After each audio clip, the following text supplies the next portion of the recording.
Hello everybody and welcome to another episode of Guild Wars 2 Mythbusters. So we missed last week because we were very busy with the new patch coming out, but we got some interesting new myths coming up this week. Myth number 1, vistas will grant you life force. Now if you look very carefully down at my life force meter, it does seem to go up after I skip this vista.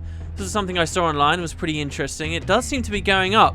But why would vistas give you life force? Well, let's do a more extended test, shall we? We have exactly 491 life force right now. If we skip the cutscene once again, you'll see it does go up, but we stay at the same value.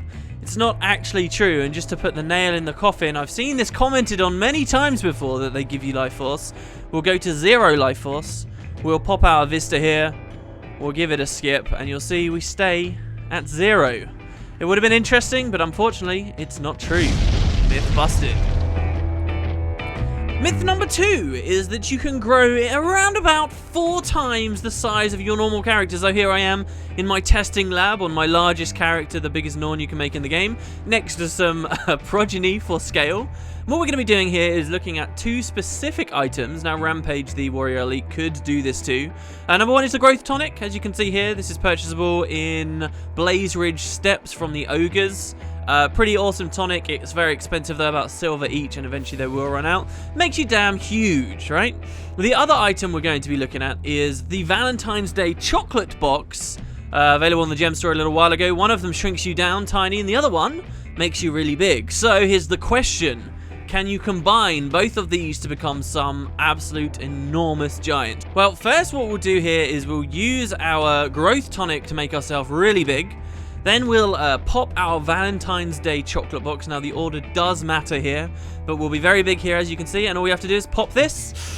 Unfortunately, if anything, that made us a little bit smaller. So again, while this would have been really interesting, it doesn't work. Only one available at a time. Myth busted. Alright, coming up next, we've got Myth 3, the idea that a static field will hit you even through teleport skill. So we're testing this out on Elementalist using the teleport blink skill, Lightning Flash. This, in theory, would happen with any ability like this. Now, I'm not talking about moving past a static field, but instead trying to go through one when you're already surrounded. In theory, you should be able to blink out, right? And it wouldn't hurt you.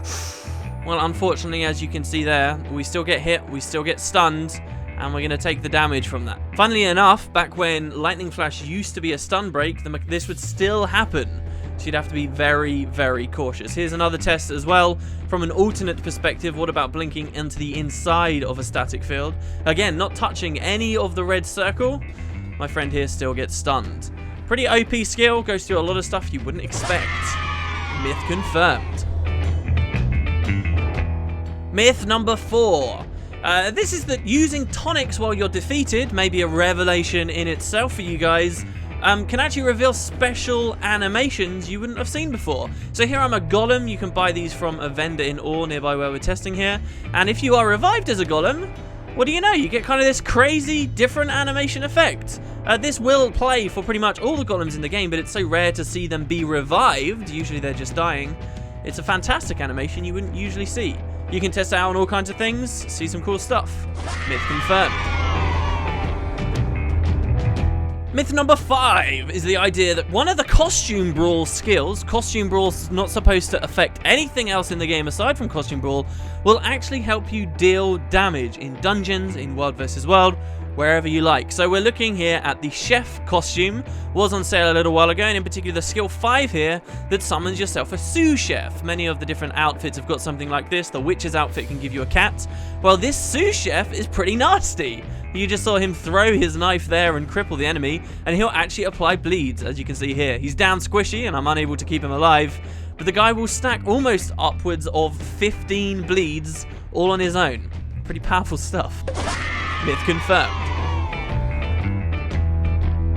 We'll end up today with another reported sighting of something weird like the turkeys in Ascalon catacombs that you can supposedly find in the World vs. World jumping puzzles. So I'm not talking about the Obsidian Sanctum, I'm talking about the one that's kind of near where you spawn if you belong to said Borderlands. This is the puzzle where you're trying to get in the vault with the 2 keys.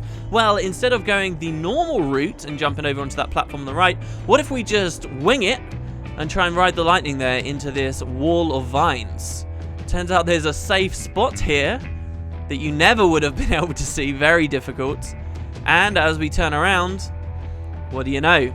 There's this hidden room. There on the tree you can find one of the famous swinging boys, one of these Easter eggs in pretty much every game type for Guild Wars 2. And all around him, tons and tons of cats. Meow, including a really big one up there. Maybe you didn't know about it. Myth confirmed. Well, thanks again for watching, guys. Hope you enjoyed this episode of Mythbusters. Again, if you've got any ideas for myths of your own, I will test them out in future episodes, and they may well appear very shortly. Thanks very much for watching, guys. See you next time.